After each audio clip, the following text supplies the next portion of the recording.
Bismillahirrahmanirrahim. Assalamualaikum warahmatullahi wabarakatuh. Jawab tak dengar pun.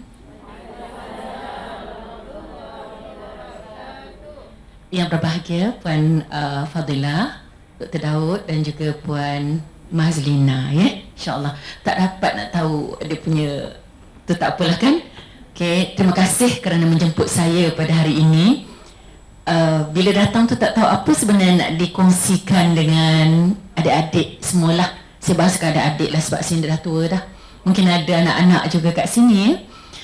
Alhamdulillahirrabbilalamin. Wassalatu wassalamu ala ashrafil anbiya'i wal mursalin wa ala alihi wa sahbihi ajma'in. Rabbi syrahli sadri wa yassirli amri wahlul uqdatam min lisani yafqahul qawli.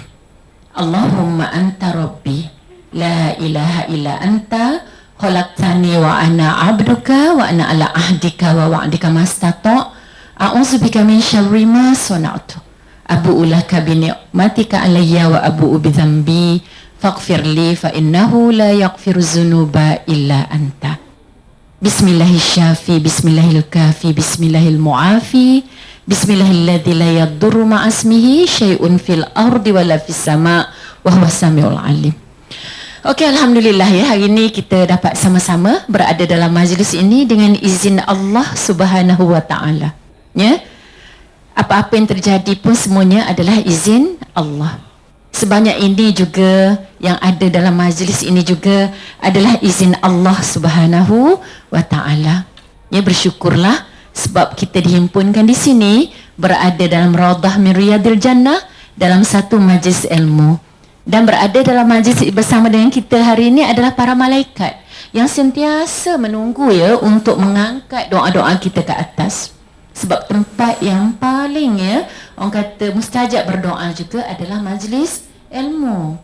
Sehingga kan disebut, ya, sekiranya kalau kita lalu satu majlis ilmu, kita hanya letakkan punggung kita di luar majlis ilmu tersebut, pahalanya sama sahaja dengan orang yang berada dalam majlis itu. Tak berkurang sedikit pun. Nak menunjukkan betapa hebatnya majlis ilmu, ya. So hari ini kita akan membicarakan tentang fitrah wanita, ya. Tahu tapi keliru. Ramai orang yang menjangkakan yang mereka dah tahu dah. Dah pandai dah tahu dapat fik wanita. Dan kalau kita nak membicarakan soal fik wanita, dia terlalu luas. Masa 1.5 jam yang diberikan kat ustazah ni macam lekat celah gigi je lah, ya. Tak ada apa pun nak boleh diperkatakan. Tetapi sebenarnya berbicara tentang fitrah wanita ini luas sangat. Jadi sebab tu ustazah rasa kat mana ustazah nak mula menyentuh dahulu, ya. Kat mana sepatutnya ustazah nak tarik dahulu, ya. Jadi bila kita cakap okey, mungkinlah sebab kalau ikutnya Haji Khairi, tak apalah, doakan semoga amin, ya, dapat pergi haji, ya. Tuan Khairi menjemput ustazah mungkin berdasarkan dia pergi ke kursus haji dan dia mendengar ustazah menerangkan tentang fik wanita yang sedikit tu dan rasanya dia rasa macam tak cukup, ya. Perlu diperluaskan, dan kalau apa yang dia dapat tu dia nak kongsikan juga dengan orang lain. Hanya rasa sedikit terkilan. Sebab apa? Bila sebut fitrah wanita, hanya ada 1, 2, 3, 4, 5, 6, 7, 8, 9 orang sahaja, 10 jejaka yang ada dalam majlis ni, ya. Sedangkan fitrah wanita ini wajib dipelajari oleh orang lelaki juga. Sebab mereka adalah pemimpin kepada kaum wanita. Dan mereka yang sepatutnya mengajar kepada isteri mereka, yang sepatutnya mengajar pada anak mereka, yang sepatutnya mengajar kepada saudara-saudara perempuan mereka. Tapi malangnya ramai hari ini bila kita sebut saja fitrah wanita, dia tak masuk. Sebab dia kata, oh, untuk perempuan saja. Seolah-olah mereka tidak perlu bertanggungjawab, ya, untuk membawa keluarga mereka masuk ke dalam syurga. Ustazah mula bebel kat sini. Sama dalam kursus haji. Kursus haji, kan tuan-tuan perempuan nak tahu, kalau dia orang tahu dah jadual, Minggu 1, minggu 2, minggu 3, minggu 4, tiba-tiba minggu 9 khusus untuk wanita. Dia tak tulis khusus wanita. Dia sebut isu-isu ibadah wanita dalam ibadah haji. Sebab hilang. Dia hilangnya siapa? Orang lelaki. Dan Ustazah pernah dengar ni, duduk bawah nak parking kereta, dengarlah pakcik-pakcik ni cakap, alah tak payah masuk lah. Ya, kat dalam tuan perempuan je, senang je pun. Ya, bukannya susah sangat. Lepas tu dia masuk tunduk aja kepalanya. Ya, sebab bila dia belajar baru dia tahu bahawa sebenarnya masih banyak lagi yang dia tidak tahu, yang perlu disampaikan kepada isterinya, kepada anak perempuannya. Ya, yang tu satu. Yang kedua, bila sebut tentang fitrah wanita, kalau sebut lagi sikit darah wanita, yang menopause pun tak nak masuk. Ya, macam kita lah. Ustazah tak malu nak mengaku lah.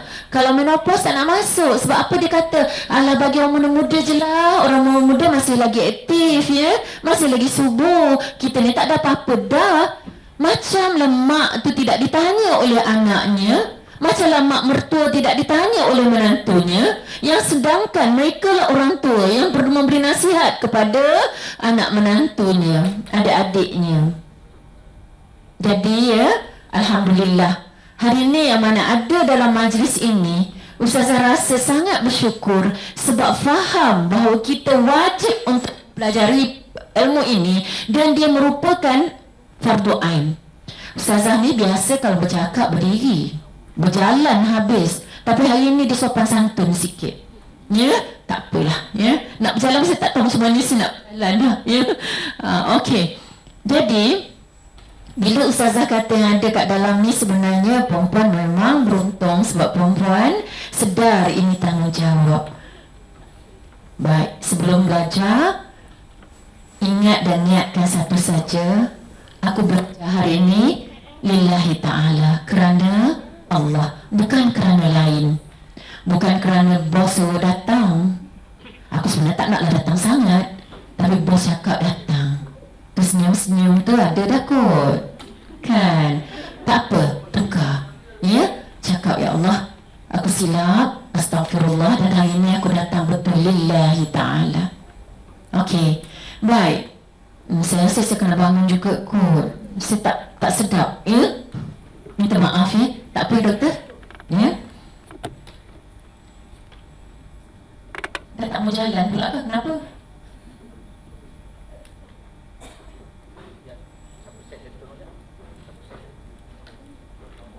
Okey, kalau saya turun boleh lagi tak ni? Boleh?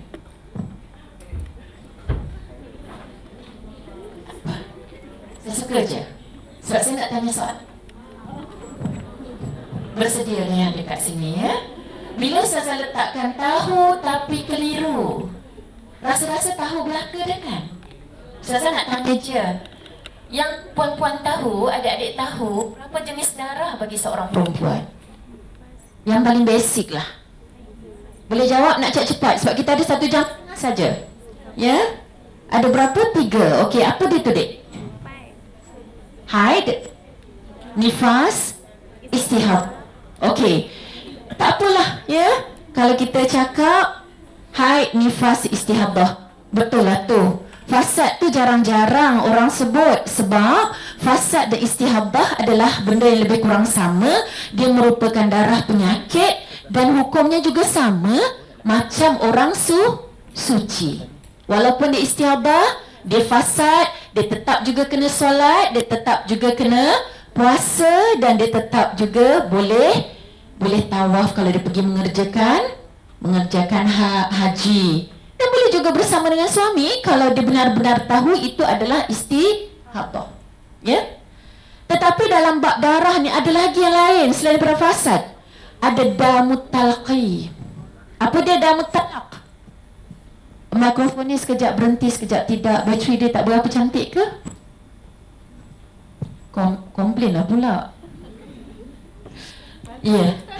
Yeah. dia betul. Kalau dia sekejap nak berhenti, mungkin bateri tak kuat kan? Okey.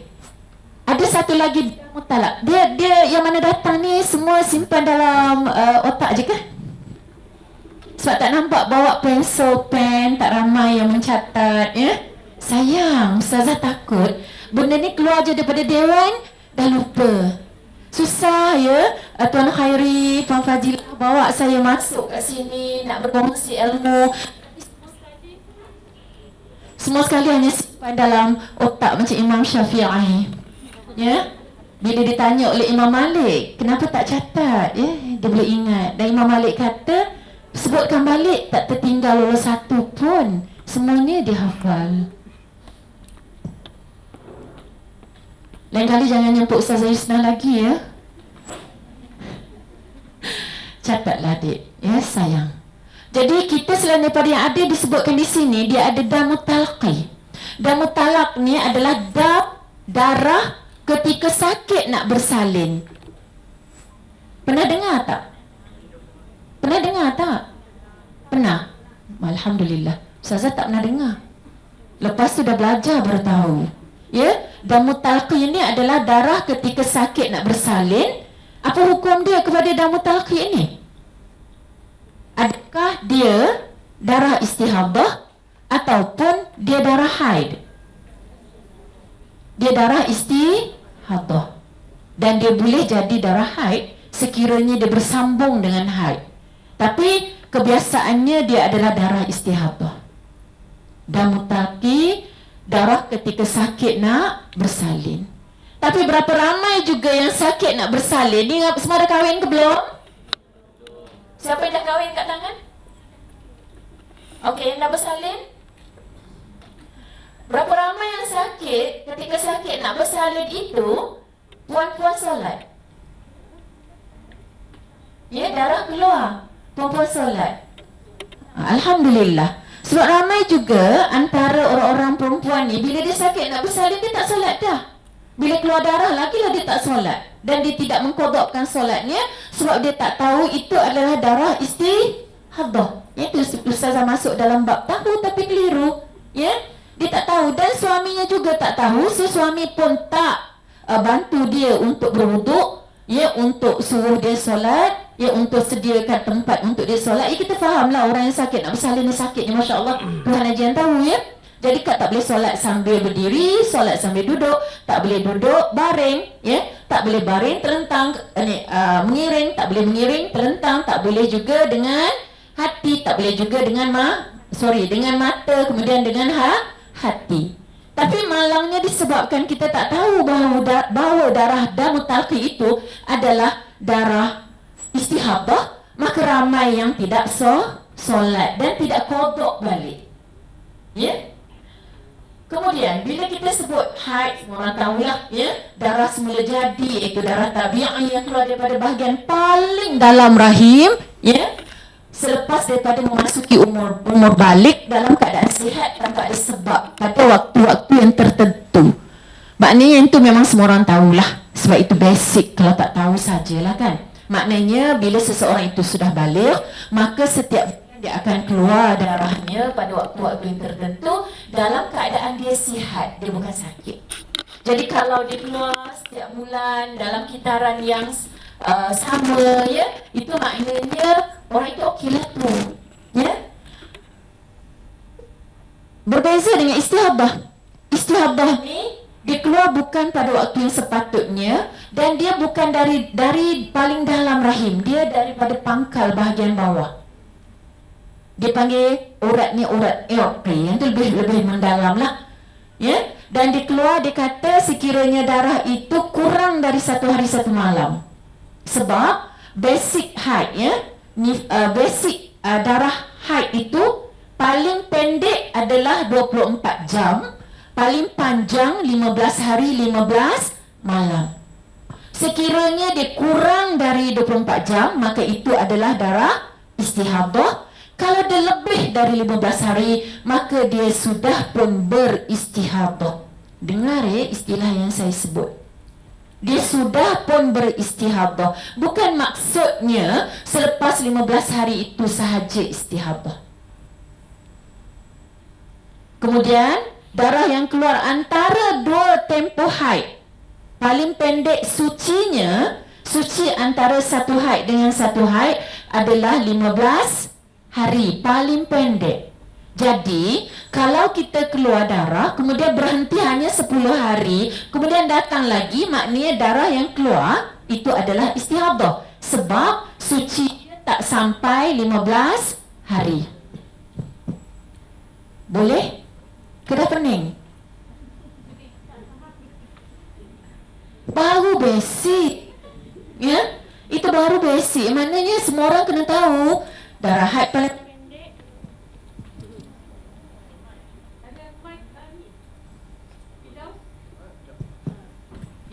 darah haid paling pendek adalah 24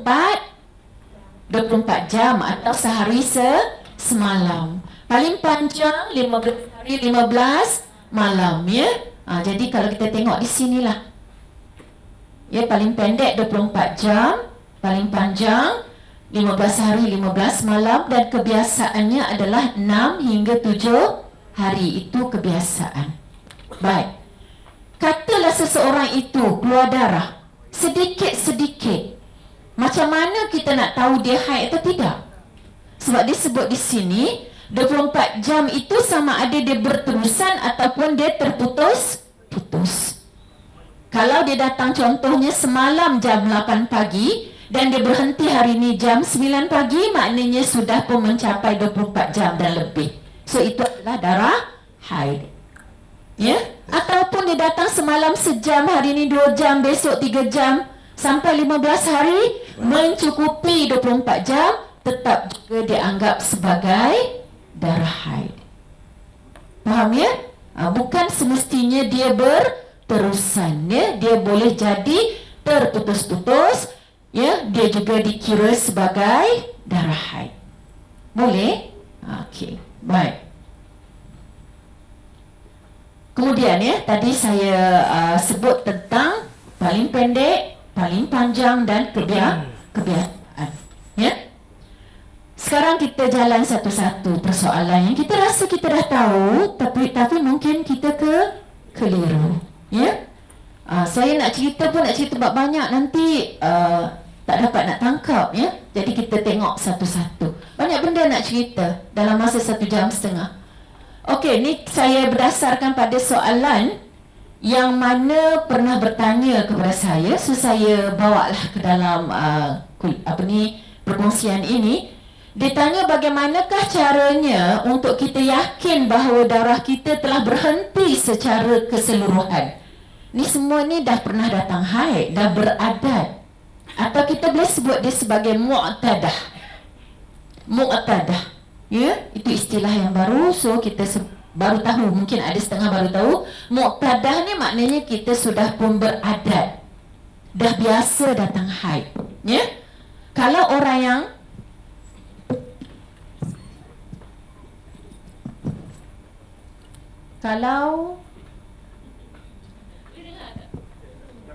kalaulah dia baru pertama kali datang haid, kita sebut dia sebagai mubtada'ah. Mubtada'ah, orang yang first time datang haid.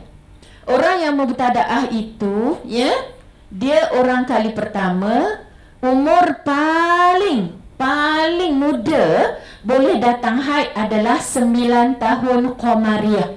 Bukan 9 tahun Masihi. Dia 9 tahun Hijrah.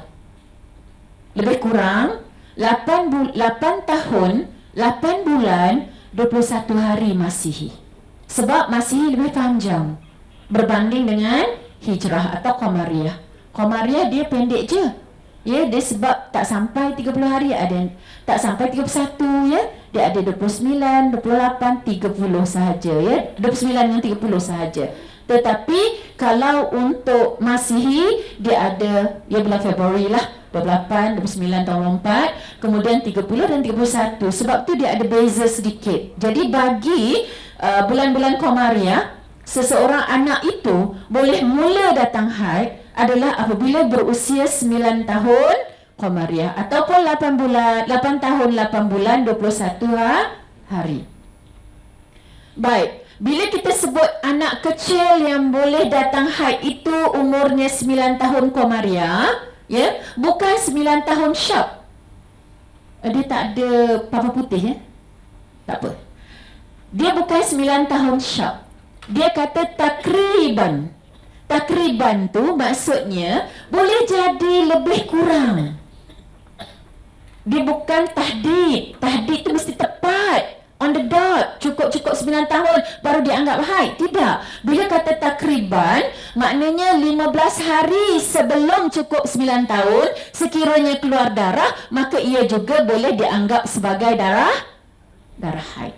Untuk anak kecil mubtada'ah yang baru pertama kali datang haid. Jadi kita sekarang kena tengok dia anak-anak kita, adik-adik kita. Sebab ustazah dalam ceramah-ceramah banyak dah jumpa budak-budak umur 9 tahun dah datang period.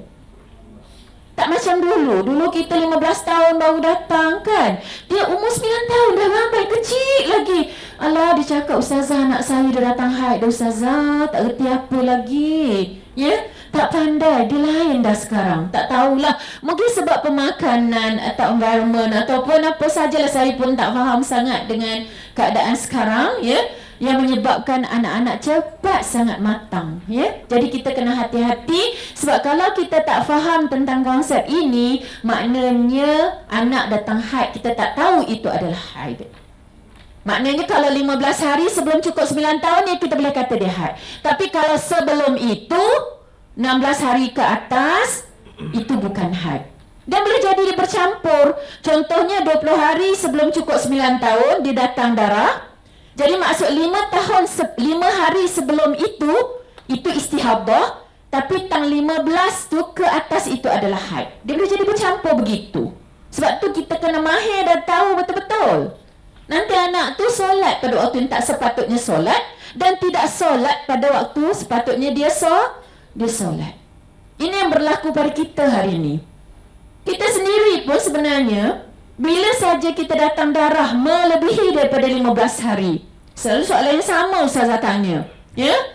Kita datang darah lebih daripada 15 hari, kita nak tentukan yang mana satu haid, yang mana satu istihadah. Macam mana perempuan buat, adik-adik buat sekarang macam mana? Seorang boleh jawab ke ustazah? Katalah dah datang darah, tiba-tiba je darahnya membawa sampai 20 hari. Bila darah sampai 20 hari, berapa hari haid, berapa hari istihadah? 15 hari haid. Selebihnya itu adalah istihadah. Maknanya 15 haid, 16 sampai 20 itu adalah istihadah. Adakah jawapan perempuan adik-adik betul? Oh, ustazah saya cakap macam tu. Orang pun orang cakap macam tu. Semua orang pun cakap macam tu, ustazah. Jadi betul lah tu. Betul ke? Angguk je betul. Ya, siapa yang kata begitu? Memang selama ni belajar macam tu. 15 hari haid, selebihnya itu istihadah. Angkat tangan. Angkat dia yakinlah sikit. Tak yakin takkan buat fitrah wanita pun tak faham. Tinggi-tinggi sikit. Ya, dia ustazah ni bekas cikgu. Bila cikgu ni style dia pun cikgu. Kena lain sikit kan?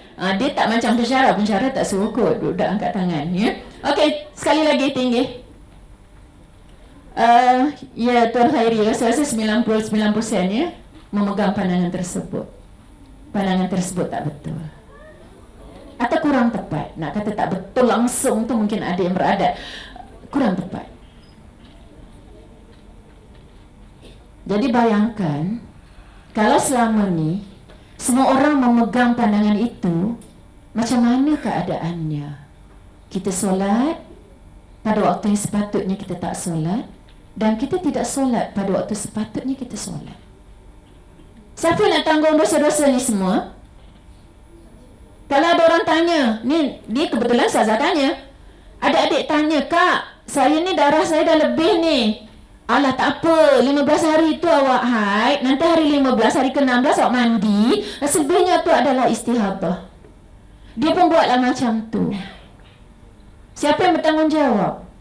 Saya mohon ampun pada semua asatizah yang sebelum ini pernah mengajar saya begitu.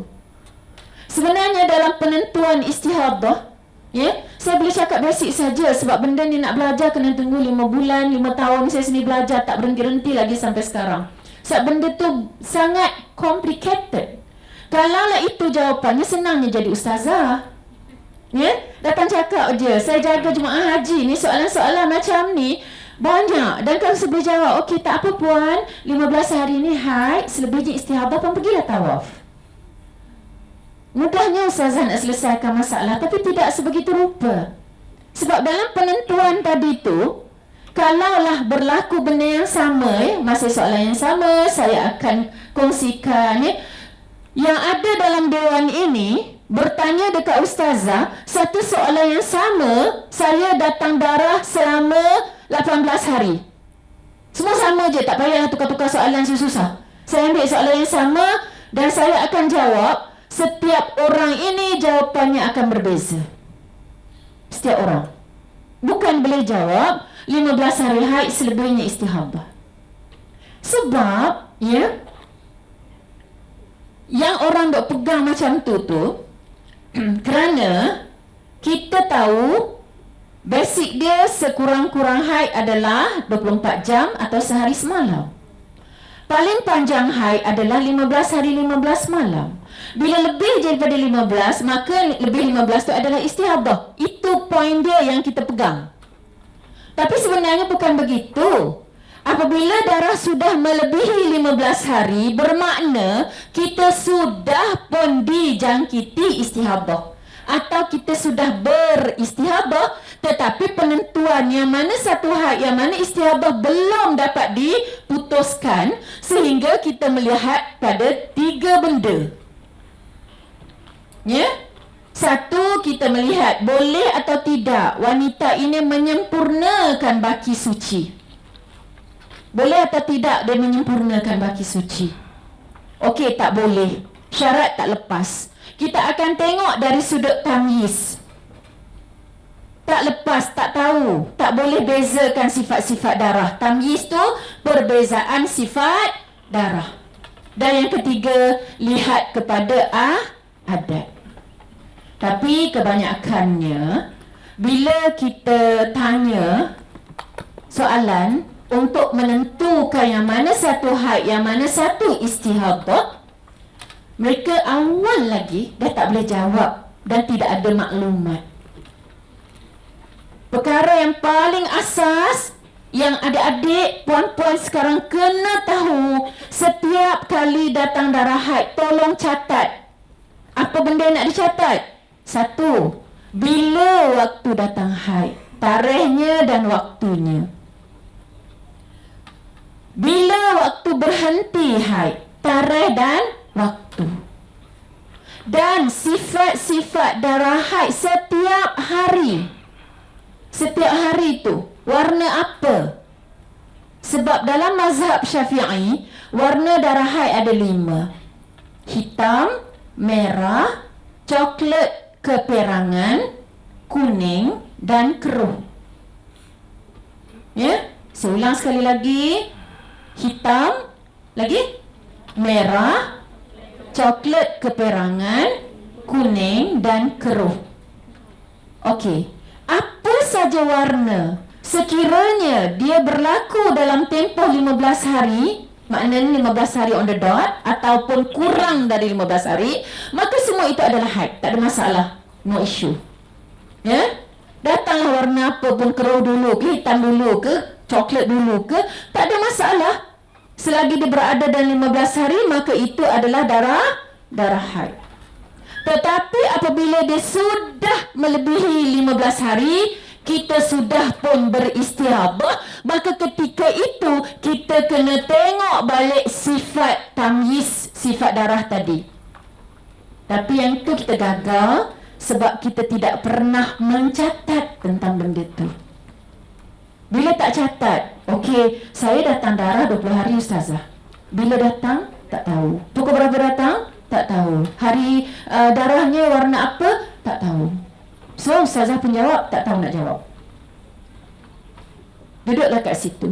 Siapa yang berdosa? Takkan ustazah nak jawab juga. Okey, lepas tu tanya, okey, tak apa, kita ambil pandangan paling lemah. Bulan lepas, berapa hari datang haid, berapa hari suci? Tak tahu. Tak ustazah bukan nak tanya dekat adik-adik perempuan sekarang, tapi tanya pada diri sendiri. Tanya balik pada diri sendiri sekarang. Soalan Ustazah tadi tu boleh jawab tak? Kalau tak boleh jawab, kita berada dalam golongan itu. Ingat ya, ingat adik-adik kat sini. Nanti bila kita mati, kita tak boleh jawab saya jahil. Memang dalam bab agama ni, kita boleh kata, oh saya jahil. Memang kita boleh lepas bab jahil. Tapi kita sekarang ni bukan lagi orang-orang jahil, kita termasuk dalam golongan orang-orang yang lalai dan cuai. Orang jahil ni, kalau dia baru masuk Islam 3 hari, baru masuk Islam seminggu 2, sebulan 2, ya kita boleh kata dia jahil. Atau dia duduk kat Amazon, dia duduk kat Banding Noha, dekat dalam hutan orang asli. Dia tak jumpa ustaz-ustaz nak mengajar, ya? Dia tak jumpa buku-buku nak dibaca. Dia tak jumpa mass media, ya, media sosial ke apa-apa untuk dibaca. Ya, boleh dikata dia jahil. Tapi kita ni yang duduk dalam negara Malaysia, duduk di bandar, di Sungai Besi ni, di Bangi ni, yang ada semua, ya, kelas-kelas pengajian yang banyak, ya, dalam YouTube pun banyak, buku-buku pun banyak, ya. Kita tidak mencari benda tu, kita termasuk dalam golongan orang yang lalai dan cuai, dan sekiranya kita mati dalam keadaan kita tak tahu tadi tu, kita takut nanti akan dipersoalkan. Ganas Ustazah. Dia kalau tak cakap macam ni, kadang-kadang kita tak sedar. Kita duk rasa kita selesa dengan apa yang kita tahu. Cukup dah, tak apa, tak payah. Saya tanya dalam kursus haji, okey, pakcik-pakcik, abang-abang yang ada kat sini, ayah-ayah, pernah tak beli satu buku khusus untuk anak perempuan tentang darah wanita? Tunduk je semua. Adalah seorang kat tangan, 2 orang kat tangan. Ya? Sebab tak rasa itu satu tanggungjawab dia untuk membetulkan keluarga dia. Ya, Dr. Daud, ku anfusikum wa ahlikum naro. Ya? Pimpinlah tangan isteri dan anak-anakmu, keluargamu jauhkan daripada api neraka. Ku anfusikum wa ahlikum naro. Ya? Maksudnya kita ni kalau boleh nak bawa family kita semua masuk syurga. Tapi sejauh mana? Benda basic je tu. Sebenarnya bab fiqh wanita ini adalah bab yang paling basic yang perlu diketahui dari awal. Tambah-tambah yang melibatkan dalam bab darah wanita ni, sebab dia melibatkan solat, puasa, tawaf, talak. Talak pun ada hubungan dia. Iddah. Banyak sebenarnya yang ada kaitannya dengan fiqh darah wanita. Kita tak malah nampak darah sangat, so kita pun sebut fitrah wanita. Sebab lelaki dia tak ada fitrah tu. Ya? Fitrah tu hanya orang perempuan tentang darah tu.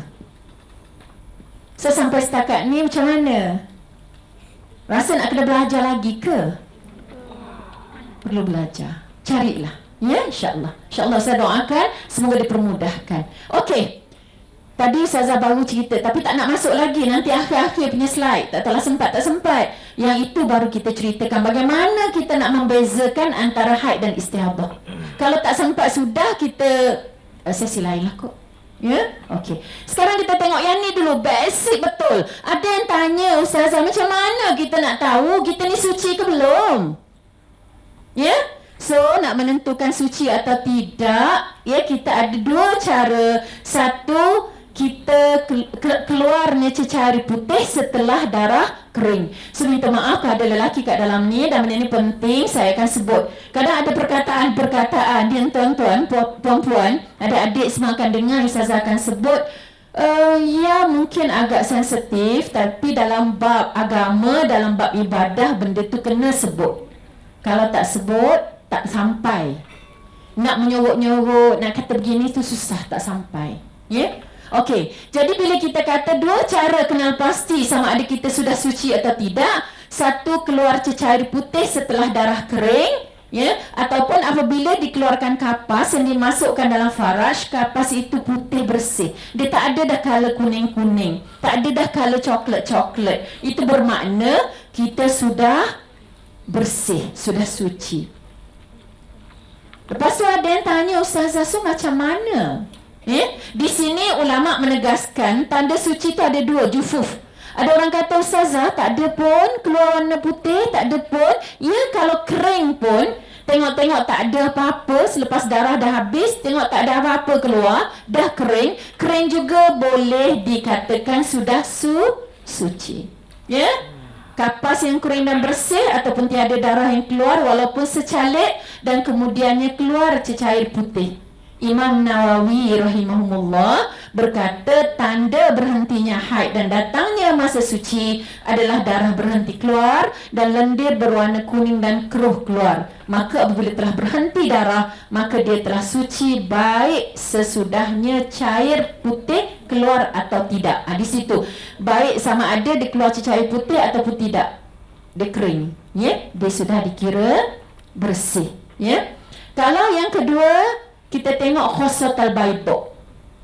Khosatul baydok tu apa dia? Cecair putih seperti kapur yang keluar dari kemaluan wanita. Ada yang berpendapat khosah itu mirip adunan tepung. Pendapat lain mengatakan khosah adalah cairan seperti benang putih. Diriwayatkan oleh Ibnu Qasim bahawa khosah seperti kencing dan diriwayatkan oleh Ali cairan seperti mani. Sebahagian ulama Malikiyah menjelaskan boleh jadi ciri yang berbeza melihat kepada wanita, usianya, iklim, cuaca dan lingkungan tempat tinggal. Hanya disebutkan sebahagian wanita bahawa khosah itu cairan mirip mani. Mungkin ada yang tak kahwin lagi, so tak tahu. Tak apalah. Kita tengok dia warna putih atau macam cair telur putih. Ya, kalau macam tu pun boleh sudah kita anggap dia sebagai sudah suci. Sebab apa? Benda ni nampak remeh. Ustazah pernah jaga jemaah haji, dia tak tahu nak menentukan yang nak sama ada dia sudah suci atau tidak. Dia kata period dia 3 hari je. Saya macam pelik lah, jarang walaupun ada. Sebab sekurang-kurang haid adalah 24 jam. Kesian doktor kena pusing ke belakang. Ustazah ke belakang dia kena pusing pula, ya. Jadi dia kata di 3 hari. Lepas tu Ustazah tanya, hari keempat ada apa? Dia kata ada warna kuning. Hari kelima kuning, 6 kuning. Lepas tu hari ke-7, ke-8 barulah putih. Tapi 3 hari tu saja yang dia kata dia haid. Selama ni dia kata sejak dari mula dia datang period, itulah yang dia pegang. Terus saya kata kalau orang tu tak belajar dan benda tu jadi amalan dia, pada waktu yang sepatutnya dia tidak solat, dia solat. Macam mana tu? Dan apabila dia dah mandi wajib selepas hari ketiga, dia tak akan mandi wajib lagi pada hari ke-7. Kemudian berterusanlah dia buat ibadah sampai datang period yang lain. Sebagaimana keadaannya? Ya? Itu benda, kita kata benda ni benda asas saja. Nak salahkan siapa ya bila keadaan macam tu? Saya pernah juga ya tertanya-tanya, saya tengok silibus anak-anak di sekolah rendah. Ya? Buka buku tak ada cerita bab ni. Ya? Sekolah menengah pun tak ada, universiti lagi lah. Ya? Bab pengajian Islam ni, kalau masuk pengajian Islam itu pun dah masuk bab lain dah tak ada dah bab-bab fitrah wanita ni. Ya? Tak tahu. Tapi dia ada certain case. Certain case begini. Kalau dia memang cecair itu tu dia kata tadi kan mungkin faktor cuaca, iklim, usia itu boleh menyebabkan warna itu tidak jadi putih bersih. Ada yang Ustazah jumpa, dia datang ya warna okeylah hitam, merah, coklat, kuning. Kemudian dia datang kuningnya kuning yang sangat tidak kuat lah. Bukan lagi sisa darah, tapi kuning seperti mana yang dia datang ketika suci. Keputihan ketika suci. Faham tak? Masa suci pun kita ada keluar keputihan, dan keputihan itu warna kuning-kuning ni kuning cair sangat, bukan kuning yang macam sisa darah. Kalau itu berlaku dalam tempoh kita kata 15 hari, sebab yang kes ini dia datang 7 hari, kemudian seterusnya dia kuning dan kemudian baru datang haid balik. Maknanya dia berterusan macam tu. Suci dia dengan warna kuning. Itu kalau kita catat. Sebab tu Ustazah kata kena catat. Kalau kita tak catat, kita tak akan nampak perbezaan itu. Jangan take this for granted. Kena catat, tengok. Mungkin 4-5 bulan selepas kita mencatat, so kita akan nampak dia punya rhythm atau dia punya apa namanya? Pattern itu. Ya? Jadi kita dah ambil mudah. Ya? Okey, solat. Sekejap dah datang. Macam tu. Jadi kita pun tak nampak dia punya rhythm, kita punya pattern haid kita. Ya, insyaAllah. Okey, kemudian seterusnya Qasatul Bayda ni kita tengok satu dalil ya. Kanat nisa'u yabghasna ila Aisyah radhiyallahu anha bidurjati fiha kursufu fihi sufratu min dami haid fataqulu la ta'jalna hatta tarayna Qasatul Bayda. Ya. Dikata di sini adalah satu kumpulan wanita sahabiah datang jumpa dengan Aisyah radhiyallahu anha, ditunjuk kain yang ada isi kapas dan pada kapas itu ada kesan kuning. Lalu Aisyah kata kepada mereka, jangan kamu tergesa-gesa. La ta'jalna hatta, sehinggalah kamu melihat ya, tarayna Qasatul Bayda, cecair putih pada kapas yang menunjukkan suci daripada darah haid. Maknanya jangan kita kalut sangat ya. Kalau masih nampak kuning itu tunggu dulu sampai dia keluar cecair putih. Tapi itu adalah satu yang kita tengok memang dah kebiasaan akan datang cair putih. Kalau memang tidak, memang di kuning sampai habis sampai datang lagi, ya berkemungkinan yang kuning itu adalah waktu suci. Ya? Okey. Yang ni cara kita nak tengok, nak menentukan yang kita dah bersih atau tidak. Dah ada yang tidur? Tak, ya? Okey, kaifiat dia, cara nak masukkan kapas, duduk bertinggung, bertinggung seperti duduk ketika qada hajat sehingga zahir farash kelihatan. Letakkan kapas, jika tiada kesan darah atau kekuningan, maka ianya dianggap suci. Ya? Okey, baik. Bila kita kata duduk bertinggung, zahir farash, ya? Di sini kita ada dua, satu zahir farash, satu lagi batin farash. Yang tu pun tak pernah dengar Ustazah. Zahir faraj ni kalau ikut kaedahnya kita masukkan satu ruas jari. Dan kawasan ini kawasan yang wajib dibasuh ketika kita beristinja. Maknanya kita nak cuci kencing ke apa ke, mesti cuci lebih kurang satu ruas jari. Itu bagi orang yang belum kahwin lah. Yang dah kahwin tak kisah ya berapa ruas pun. Tapi yang belum kahwin setakat satu ruas jari. So sama juga bila kita nak letakkan kapas, memadai kapas itu satu ruas jari. Kalau dah tak ada warna, maka bolehlah dia mandi. Ya. Jadi ada orang mandi wajib pun sama ya. Mandi wajib juga kena basuh kawasan tu. Kalau tak basuh di kawasan itu, tidak sah mandi wajib kita. Itu sebab setengah-setengah Tok Guru Pondok dia kata kalau nak mandi mencangkung. Sebab kalau tak mencangkung tak sampai pada kawasan zahir farash tadi. Buat ke tak? Tu belum lagi tengok celah-celah pusat ya. Kalau perut buncit bawah-bawah perut tu, ada yang lepas mandi tak tengok kering lagi bawah perut. Tak rata ya. Jadi mesti meratakan air ke seluruh badan. Bukan suruh mandi 3 jam. Yang susahnya kita ni over.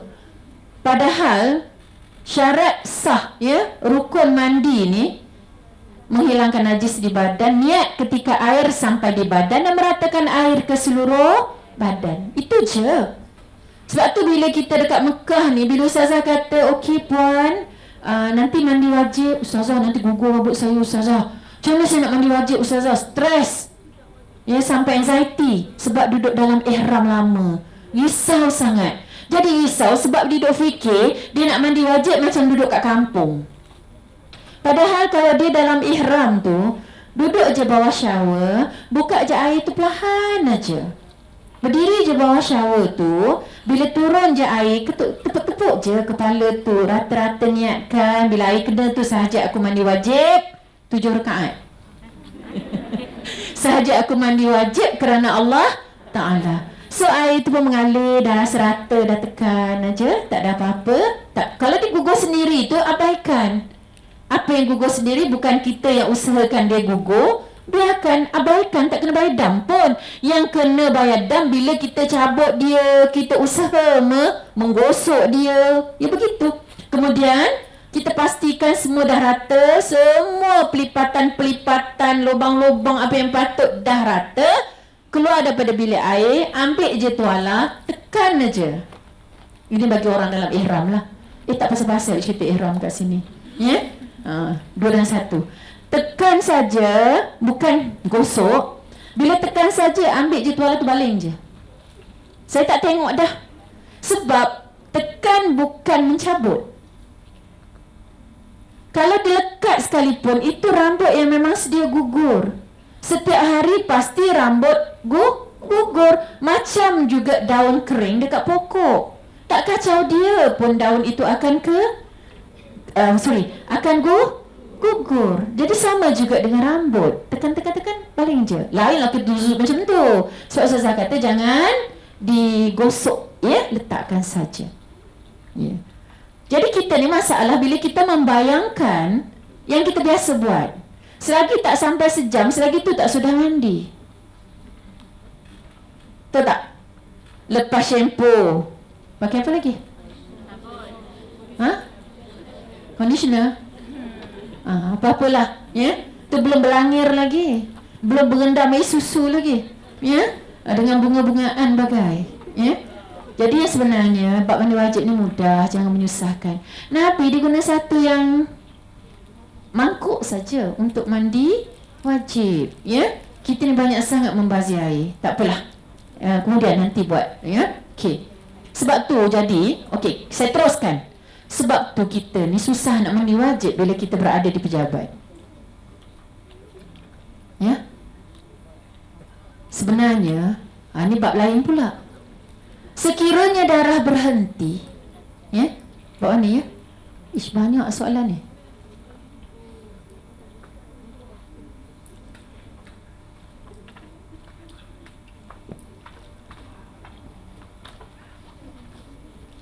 Ni. Saya ambil ini dulu. Ya. Apabila darah kering, ya, adakah wajib menunggu 24 jam untuk mandi wajib, mandi hadas? Sebab ada ustaz yang mengajar, dia kata kena tunggu 24 jam. Ada juga yang mengajar, dia kata kena tunggu 3 waktu. Sebenarnya, yang perempuan tahu macam mana? Kalau perempuan tahu. Kalau berhenti period, berhenti darah, tengok tadi macam Ustazah ajar tadi, tengok dia tak ada dah darah. Ya? Letak kapas dah bersih. Nak tunggu macam mana tu nak mandi?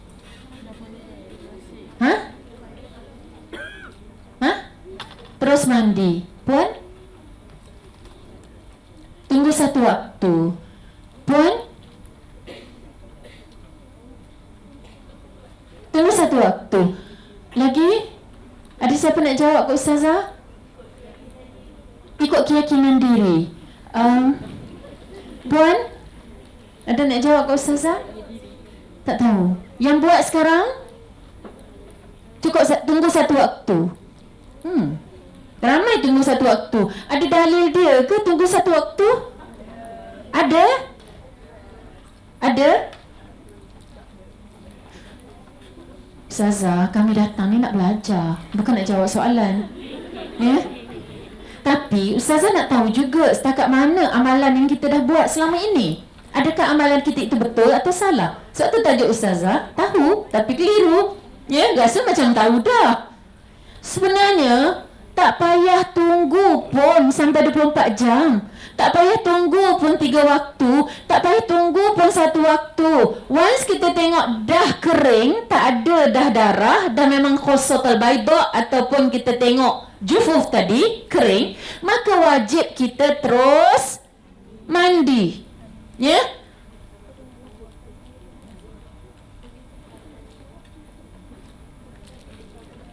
Bila terjadinya nakok, bersih dari haid dan nifas, wajib bagi wanita tersebut mandi wajib. Ya?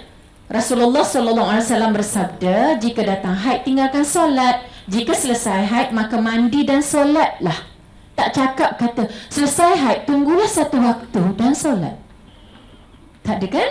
Lepas tu Abdullah bin Abbas berkata, tidak halal bagi seorang wanita apabila dia melihat dirinya bersih daripada darah walaupun sekejap, melainkan dia mandi. Tak payah tunggu 1 waktu. Ini Ustazah yang paling basic, amalan harian sahaja. Ya, belum nak cerita pasal istihadah semua tu, yang tu panjang lagi. Ya, jadi dengan sendirinya tak ada dalil kata kita kena tunggu.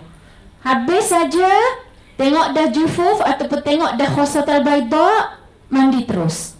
Tak payah tunggu waktu ataupun selepas satu waktu. Tetapi, ya, katalah kita mandi-mandi ni, ada tuan kepala tu nak tanya soalan ke Ustazah. Ustazah, saya biasa kalau berhenti, dia akan datang lagi besok. Kan? Tak apa. Kita mandi, lepas tu tiba-tiba esok datang balik, ya tak apa.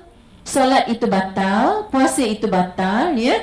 Lepas tu, kalau kita tawaf pun batal, mengambil pandangan yang kuat dalam mazhab Syafi'i, ya. Kalau bersama suami, rezeki, tak ada masalah, tak berdosa, dan apa yang kita buat pun tak berdosa sebenarnya. Sebab semasa itu dia berhenti dan kita tak tahu sama ada dia akan datang lagi atau tidak. Faham ya? Jadi kerja kita, tanggungjawab kita apabila dah kering mandi, tu je, ya. Sebab kalau kita tengok ya di sini adalah menjadi kesalahan bagi seorang wanita menunggu sehingga tempoh tertentu untuk mandi wajib, solat, puasa dan tawaf, sedangkan ketika itu darahnya sudah pun berhenti. Wa yas'alunaka 'anil mahid qul huwa adza. Mereka bertanya kepadamu tentang haid. Katakanlah haid itu adalah suatu kekotoran. Jika ada darah, perempuan itu kotor. Jika tiada darah, perempuan itu suci. Jadi peliklah bagi orang yang suci tak kotor tadi dihukumkan kotor dan menunggu satu tempoh tertentu untuk mandi, solat dan tawaf. Ini kaedah fiqh dia, ya. Alasan takut keluar semula tu hanyalah andaian dan khayalan. Sebab kita tak tahu, kita hanya andai saja. Alah kot-kot lah keluar lagi. Ya, itu hanya andaian kita saja, ya. Kemungkinan darah berhenti terus lebih kuat berbanding darah akan datang semula. Ya.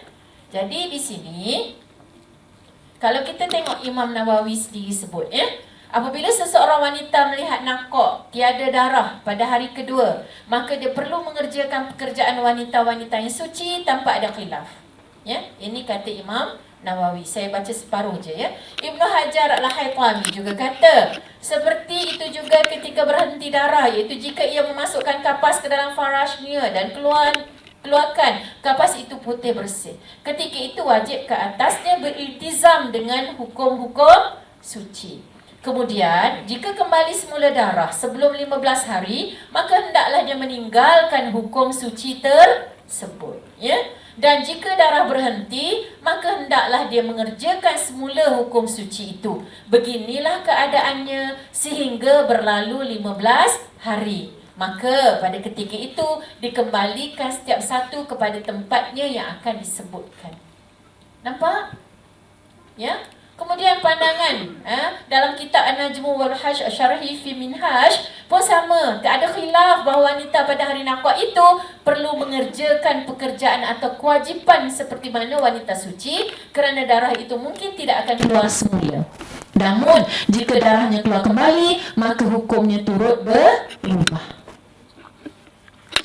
Al-ibanah wal ifadah, tidak ada khilaf bahawa bila seseorang wanita melihat nakok, maka wajib ke atasnya mandi, solat dan puasa, dan harus bagi suaminya menyetubuhinya kerana setiap apa yang zahirnya ialah berkekalan suci dan tidak kembali semula darah. Risalah fil ahkam al-haid. Jadi kebanyakan yang saya tengok kitab-kitab, tak ada satu pun yang cakap mesti tunggu 24 jam atau menunggu 3 kali solat atau menunggu 1 kali solat. Ya, minta pada Tuhan semoga Allah ampunkan kita dengan kesilapan sebelum ini disebabkan kurangnya ilmu kita. Faham ya? Jadi maknanya kalau kita tengok dah berhenti, mandi. Ustazah, dekat sini mana tempat nak mandi? Okey, dekat UPNM ni ada bilik mandi tak? Ada alasan tak untuk tidak mandi? Tak ada. Tapi ramai tak mandi. Kenapa? Balik rumah lah, ya. Nantilah Zuhur tinggal. Tengok suci pukul 11. Zuhur tinggal. Asar tinggal. Maghrib pun tinggal, Isyak barulah nak qada semua. Itu pun kalau qada. Kalau tidak selamat. Ya? Jadi jangan abaikanlah bab solat, ya. Kalau tak ada bilik mandi, saya nak cakap kat bahagian pendaftar, sediakan bilik mandi untuk diorang. Ya, supaya mereka dapat mandi wajib bila-bila masa mereka suci. Kalau tidak, kita menanggung dosa mereka. Bahagian pusat Islam lagilah. Mandikan, tu dah jadi jenazah dah tu. Ya, jangan abaikanlah. Kalau kita boleh bawa kasut sukan, boleh bawa baju aerobik, nak aerobik petang-petang kan. Apalah salahnya bawa tuala dan juga kain untuk kita salin masa kita mandi wajib, ya. Benda tu tak berat pun kalau kita rasa itu adalah tanggungjawab yang besar. Okey. Ada persoalan juga. Ustazah, saya biasanya begini. Ada juga ya. Saya tahu dah tu ada nak tanya tu. Saya berhenti setiap bulan. Ni cerita dia. Setiap bulan saya memang dia akan berhenti pada hari ketiga, tapi dia datang balik pada hari kelima. Setiap bulan. Kadang-kadang saya berhenti pagi subuh, dia akan datang balik waktu asar. Setiap bulan sama saja. Itu dia panggil adat. Betul tak? Betul. Ada orang dia sampai hari ke-6, dia bersih sekejap, lepas tu hari ke-7 dia flush. Dia macam last sekali, dia akan keluar macam darah bayam tu. Ya? Dan lepas tu baru dia kering betul. Okey, kalau itulah dah jadi adat sepanjang kita datang haid, boleh kita ambil pandangan mandi selepas yang terakhir. Dan itu adalah pandangan seorang saja, pandangan Imam Rifa'i. Jadi semua dah tahu dah ini ilmu. Kalau kita nak buat, kita kena tahu ada ilmunya. Sama kita solat zuhur. Kita tahu solat zuhur tu sunat ke wajib? Ya. Kita kena tahu dalam bab rukun solat, kita kena tahu solat kita semayang tu wajib ke sunat, ke mengikut-ikut je. Sama juga rukunnya, nak sahkan solat kita tahu waktu telah masuk. Jangan agak-agak aja. Tahu tu dengan yakin, dengan azan, tengok dalam application, ya. So kita jelas. Kalau kita tak jelas, ya, kita buat contoh nak sembahyang zuhur duduk dalam hutan ni, masuk waktu ke tidak, telefon tak ada signal, ya. Kemudian kita pun tak dengar azan, masuk kod. Walaupun dah masuk waktu, tanpa keyakinan masuk waktu, tak sah solat tersebut. Sebab tu mesti ada ilmu. Faham tak? Tapi tak apa, orang dalam ni askar. Dia tahulah cara dia nak menentukan waktu. Betul tak? Kami bukan askar. Tapi dah sebab nama pertahanan kat belakang tu, apa saya kisah. Yang pentingnya pertahanan kat belakang. Dia askar lah tu kan. Walaupun tidak askar, ya. Itulah orang awam macam tu lah kan. Kesian kat Universiti Pertahanan ni, ya. Dia bukan boleh jadi askar pun, tapi semua orang kata dia duduk dalam kem askar Sungai Besi, ya. Universiti Pertahanan Nasional, ya. Malaysia mesti ada kaitan juga dengan askar. Mesti pandai kawat. Ya, yang kat sini sepandai kawat ke? Pandai. Kat sana jawab pandai, yang kat sini pandai juga. Alhamdulillah. Okey, baik ya. Saya pendekkan dulu yang ini, ya. Tiada khilaf wajib mengambil hukum suci dalam tempoh nakok. Dia tanya pula, Ustazah, nakok tu benda Allah apa?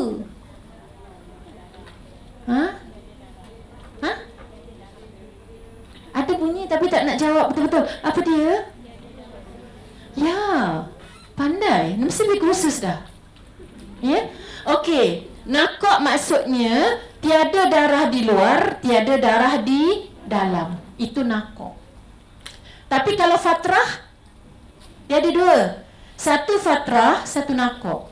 Fatrah di luar tiada. Memang kita tengok pentis tak ada, tengok pad tak ada, tengok pentil liner pun dah tak ada. Tetapi bila kita letak kapas, masih ada di dalam. Itu namanya fatrah. Tak apa. Sebelum ni tak tahu istilah tu, tapi sekarang dah tahu. Alhamdulillah. Ya. Jadi fatrah, nakok. Fatrah di luar tak ada, di dalam ada. Nakok di luar tak ada, di dalam pun tak ada. Jadi suci betul lah yang nakok ni. Yang itu sebab kita sebut tiada khilaf wajib mengambil hukum suci dalam tempoh nakok. Okey, kita nak masuk satu lagi part. Ya. Part dia ni. Ya. Banyaknya panjangnya nak cerita. Dia macam ni. Biasa kita datang haid 9 hari. Ya? Tiba-tiba pada hari ketiga keempat nakok. Nakok maknanya tak ada di luar, tak ada di dalam. Apa hukum dia? Ya? So, kita anggap haid kita semua 9 hari itu. Walaupun 3 dan 4 itu kosong, tak ada darah. Tapi mandi wajib tak? Ustazah kata tadi, kena mandi sebab kita tak tahu dia berhenti pada hari ketiga. Kita tak tahu dia akan datang lagi pada hari kelima sampai hari yang ke-9. Tetapi kalau dia datang balik pada hari kelima, maka kita berhentilah daripada melakukan ibadah. Ya? Okey. Mandi tak mandi? Kalau ikut pandangan dia kata Hafsah perlu mengambil hukum haid sepanjang tempoh berhenti darah, tak perlu mandi wajib, solat dan puasa. Itu satu pandangan. Yang pandangan Ustazah kata tadi, pandangan Ar-Rifa'i. Sebab dia dah jadi adat mungkin bagi Hafsah. Hafsah kata setiap bulan memang dia akan berhenti pada hari ketiga. Ya? Lepas tu dia datang balik pada hari keempat sampai hari yang ke-8, ya, sampai hari ke-8. Jadi dia pegang pandangan Rifa'i, dia tak mandi. Tapi kalau dia ambil pandangan Ibnu Hajar, ya, dia mandi. Ya, maksudnya dia anggap belum pasti yang darahnya akan keluar semula. Jadi kalau adik-adik kat sini nak ambil pandangan mana? Dan biasa ambil pandangan mana? Biasa. Mandi ke tak mandi? Tak. Mandi? Tak. Okey, jadi adik ni kata dia nak ambil pandangan Rifa'i sebab dia dah jadi adat. Ya, setiap bulan pun memang dia berlaku macam tu. So mengikut pandangan Rifa'i tak payah mandi. Ya, adik seorang ni pula kata saya mandi, tak kisah, berhenti je mandi. Saya mana tahu dia nak datang lagi ke tidak. Okey, tak apa. Bila kita dah tahu mana-mana pandangan pun boleh kita ambil, ya. Jadi ni tadi fatrah dengan nakok ni, fatrah tak nampak darah mengalir keluar, tetapi jika dimasukkan kapas darah masih ada. Nakok tidak nampak darah mengalir keluar, tetapi jika dimasukkan kapas tiada kesan darah keluar. Okey, kalau pandangan fatrah tiada khilaf. Semua orang pun, semua ulama pun kata kalau masih ada di dalam, ia masih lagi dianggap haid. Ya, tak ada khilaf. Faham? Okay. Tetapi dalam bab nakok ni dia ada dua. Ada satu pandangan kata waktu darah tak keluar tu dia kata suci. Dan ada satu pandangan lagi kata dia haid. Ya? Di sini dia ada pandangan pertama, pandangan Azhar As-Sahbi, ya, pegangan mazhab Syafi'i. Ya? Dia kata kesemua hari darah keluar dan kesemua hari darah berhenti dikira haid. Nakok tu nakok haid juga. Faham tak? Contohnya dia datang 1, 2, 3 dia berhenti, 4 datang lagi sampai hari ke-8. So 3 yang berhenti itu tetap dianggap sebagai haid. Itu pandangan yang kuat dalam mazhab Syafi'i, ya. So itu adalah pandangan Al-Azhar atau pandangan Sahbi, ya, pegangan yang kuat dalam mazhab Syafi'i. Tapi ada satu pandangan lagi, pandangan kedua Al-Laqti atau Talfiq, ya. Ini pandangan Muqabilul Azhar, ya. Hari-hari di mana darah keluar dan jumlah jamnya mencukupi 24 jam dihukumkan sebagai darah haid, dan hari-hari di mana darah berhenti, yakni nakok tadi, tak ada darah di luar dan di dalam, yang menyelangi antara hari-hari haid dihukumkan suci. Maknanya hari 1, 2 haid, 3 suci, 4, 5, 6, 7, 8 haid. Ya, tapi pandangan ini adalah pandangan yang lemah dalam mazhab Syafi'i. Jadi ustazah tidak galakkan ambil pandangan ini. Ya, kalau mengajar kita kena terangkan yang pertama tadi. Dalam amalan kita tengok keadaan. Kalau keadaan masyaqqah, ya, kalau tabung haji sendiri dan bahagian muzakarah haji, peringkat kebangsaan telah memutuskan sekiranya masa tu pendek, kita berada di Mekah, ya, kita pergi Mekah ke 5 hari je. Ya, masa tu haid, tapi ada waktu nakok tadi tu. Jadi pada waktu nakok tadi tu boleh untuk kita mengambil pandangan yang waktu itu adalah suci. Ya. Jadi bila suci ni kita boleh solat, boleh puasa, boleh tawaf dan apa-apa saja yang berkaitan, tetapi tidak boleh, ya, ambil dalam masalah iddah dan masalah talak tetap tak boleh. Ya. Macam contoh iddah 4 bulan 10 hari, 3 kali suci tu tak boleh pakai. Ya, sebab dia bukan suci yang betul-betul suci antara haid dengan haid, dia lebih kepada suci dalam hari-hari haid tadi. Ustazah pelik bila tengok ada orang tertidur. Ya, adakah tak minat ataupun letih sangat? Ya, itu kalau ada masalah boleh saja bangun dan pergi bilik air, insya-Allah ya Ustazah. Okey je ya. Penat sangat kot ya. Okey. Saya bagi ringkasan dia. Kalau ikut ya, fatrah tu maksudnya di dalam ada, di luar tiada ya. Kalau nakok tu di dalam ada, di luar di dalam tiada, di luar pun tiada ya. Jadi baik, sekarang kita tengok soalan mana ya. Saya langkah-langkau. Hukum membaca Al-Quran bagi orang junub, wanita haid dan nifas. Boleh ke tak boleh? Boleh baca ke tak boleh baca Quran? Kalau dalam keadaan haid, nifas, ya, berjunub, boleh baca Quran ke tidak? Tak boleh. Okeylah, Ustazah masih lagi orang kata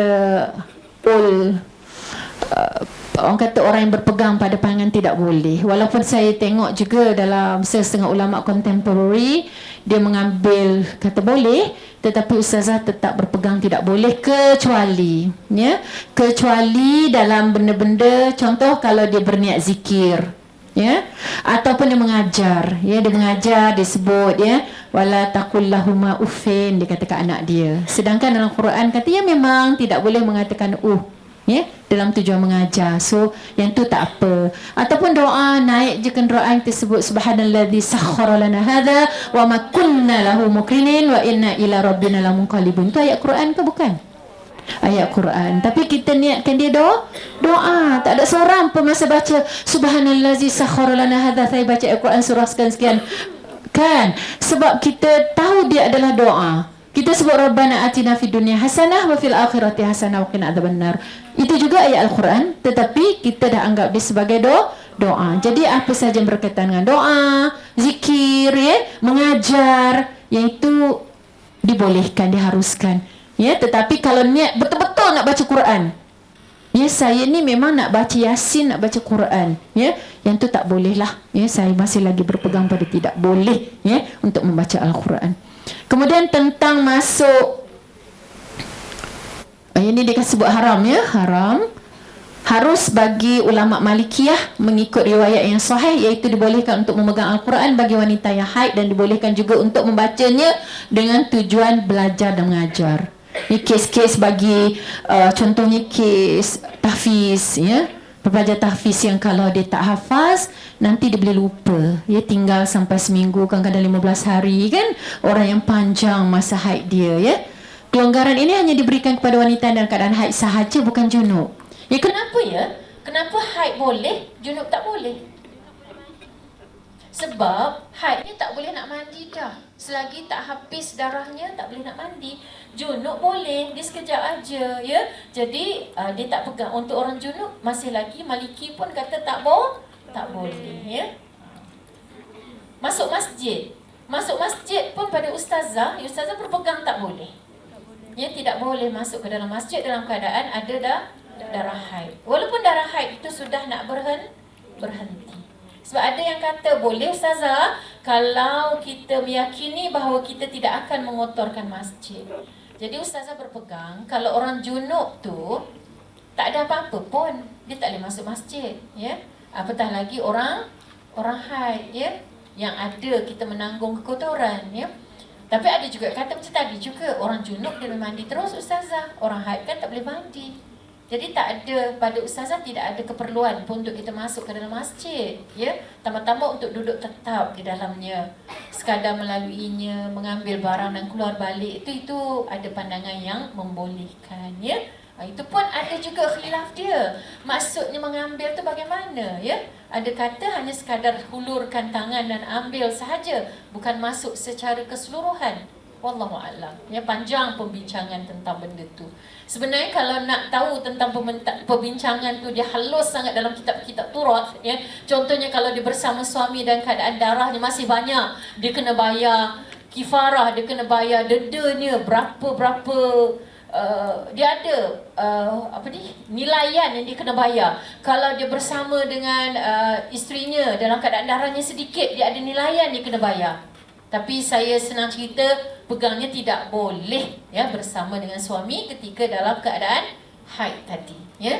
Kalau nak tahu, itu kena buka kitab lah, panjang lebar pula cerita dia. Tu saya kata, dalam bab ini dia terlalu halus. Dalam bab fitrah wanita ni sangat halus dan complicated.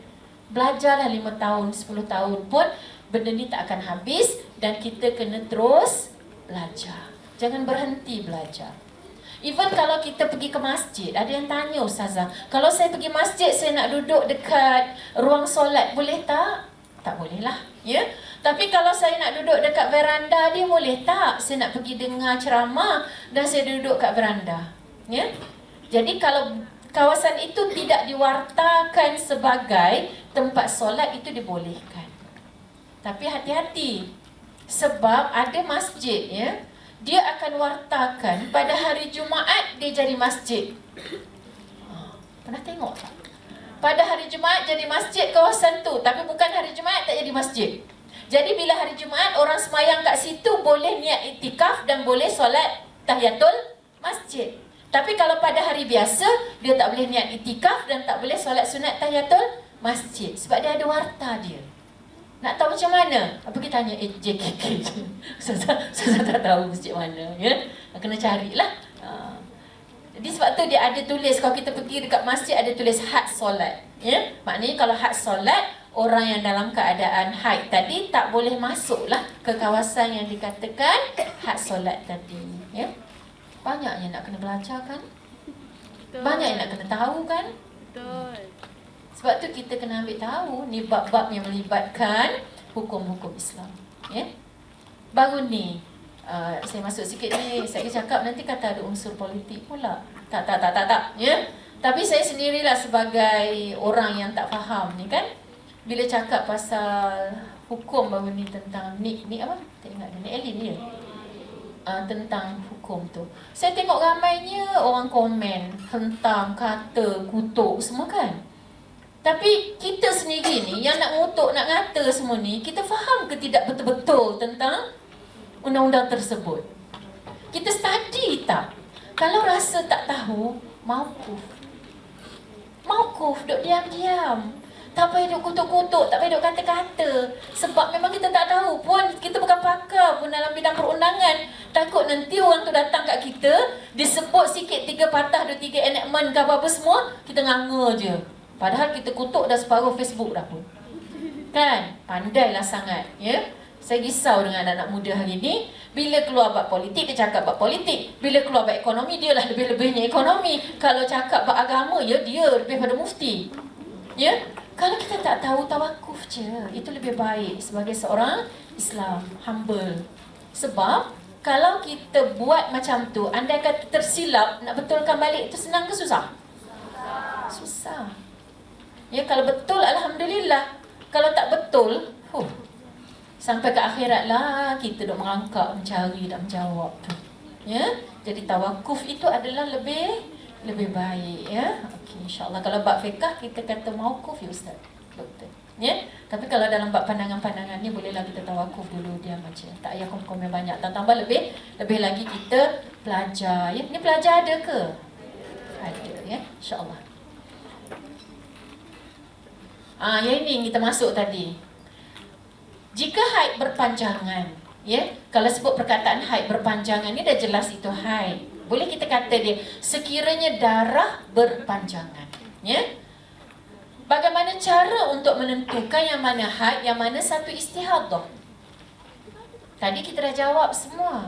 15 hari haid, selebihnya istihadah. Dan ustazah kata jawapan itu tidak tepat, ya. Okey, bagaimana? Ustazah cakap tidak tepat tu, so macam mana ustazah? Okey. Kita tengok yang pertama dulu, kaedah menyempurnakan baki suci. Bila datang saja darah tadi, ya, Seorang ni tanya ustazah, "Ustazah, saya datang darah 20 hari. Yang ni pun saya datang darah 20 hari. Yang ni pun saya datang darah 20 hari." Semua dalam ni tanya soalan yang sama. Saya akan jawab, ya, yang ni saya akan tanya, "Datang bila?" Dia kata, "Saya datang 1 hari bulan." Okey. Kemudian berhenti bila? Saya berhenti 10 hari bulan. Kemudian tiba-tiba datang balik ustazah pada hari yang ke-18. Sampai hari yang ke-20. Tak ada apa putih nak conteng, ya. Bila keadaan itu berlaku, saya akan jawab begini, "Puan, puan boleh menyempurnakan baki suci. Sebab suci sepatutnya 15 hari paling pendek. Jadi sekarang puan berhenti darah hanya 10 hari. Jadi cukupkan dahulu 10 campur lagi 5, jadikan minimum suci 15 hari. 10 datang period tadi berapa hari saya kata? 10 datang darah, betul? Betul? 1 sampai 10 datang darah. Jadi hari 11, 10 hari dia berhenti. Sampai hari 18, bukan 10 kan? Maknanya 10, 8 hari lah. 11 sampai 18 dia berhenti, maknanya berapa hari? 11, 12, 13, 14, 15, 16, 17, 18, 8 hari. 8 hari dia berhenti, kemudian dia datang lagi darah sampai hari yang ke-20. Jadi kalau 8 campur lagi dengan, campur lagi berapa nak bagi cukup 15 hari? 7. Ya? Tapi sebab dia hanya datang sampai 20, maknanya keseluruhan itu adalah istihadah. Dia anggap suci. Kalau okey, yang itu contoh 3, dia tak cukup kan? Katalah datang lagi darah selama 10 hari. So kita ambil 8 campur lagi 7, itu adalah suci, dan darah itu darah istihadah, dan selebihnya itu hanya barulah haid yang baru, haid yang kedua. Maknanya di situ dia menyempurnakan baki suci. Faham? Tak. Betul. Memang tak faham pun, ya? Sebab tak ada conteng. Ya Allah. Okey, saya tunjuk di sini. Menyempurnakan baki suci.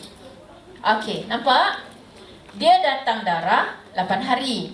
Dia berhenti 7 hari. Kemudian keluar pula darah yang kedua. Selama apa hari tu? 1, 2, 3, 4, 5, 6, 7, 8, 9, 10. Datang lagi 10 hari. So dia berhenti kat situ 7. 7 campur lagi berapa? Nak jadikan dia 15? Campur lagi lah 8. So baki tinggal,